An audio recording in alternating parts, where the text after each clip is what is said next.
I woke up in a cold sweat, my heart pounding against my chest as I glanced around the dark room. The remnants of the vivid dream I had just experienced still clung to my mind like a haunting memory. But as I stumbled out of bed and rubbed my eyes, I realized that the nightmare had only just begun.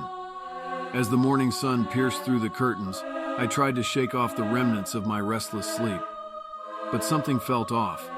The room seemed distorted, the walls shifting and pulsating with every blink of my eyes. My head throbbed with an intensity I had never experienced before. I stumbled into the bathroom, hoping a splash of cold water on my face would snap me out of this bizarre haze. But as I stared into the mirror, a chill ran down my spine. My reflection looked back at me, but it wasn't quite right. It was as if my doppelganger stood on the other side, mocking me with a sinister grin. The days that followed blurred together in a chaotic mix of confusion and fear. Everywhere I went, I felt a presence lurking just beyond my peripheral vision. Whether it was in the grocery store or on my evening walks, I could sense eyes upon me, watching my every move. I confided in my closest friend, Sarah, hoping she would provide some rational explanation for my ordeal.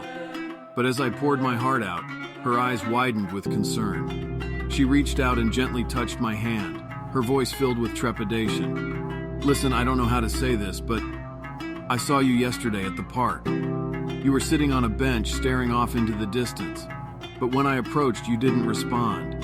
It was like you were in a trance, and when I touched your shoulder, you vanished into thin air." Sarah's revelation sent shivers down my spine. The hallucinations were getting worse, blending the line between reality and fantasy. I couldn't trust my own senses anymore. The world became a twisted playground where my mind played tricks on me at every turn. I sought refuge in the solitude of my apartment, barricading myself from the outside world. But even within the safety of my own walls, the doppelganger haunted me. Its presence grew stronger, its face etched into my mind, a grotesque mirror image of myself. Desperate for answers, I delved into the depths of the internet, searching for any clue that could explain my torment. Late one night, I stumbled upon a forgotten forum, buried deep within the darkest corners of the web. A thread caught my eye, titled, "The Veil of the Doppelganger." The forum was filled with tales of people plagued by their own doppelgangers, a rare phenomenon fueled by an unknown force. The stories spoke of a mysterious drug, whispered in hushed tones, said to unveil the true nature of reality. With nothing left to lose, I embarked on a perilous journey to find this elusive drug. Contacts were made, shady deals struck, and I found myself in a dimly lit alley, exchanging a small fortune for a tiny vial. I hesitated for a moment, my hand trembling as I stared at the liquid within. With a deep breath, I swallowed the contents, and the world around me dissolved into a kaleidoscope of colors. As the drug coursed through my veins, the veil was lifted, revealing a truth too horrifying to comprehend. My doppelganger, no longer a figment of my imagination, stood before me, its eyes filled with malice. With every step I took, it mirrored my movements. It whispered taunting words, mocking my very existence. I tried to escape, but it was always one step ahead, its presence suffocating me. Just when I thought all was lost, a glimmer of hope emerged from the depths of my shattered psyche.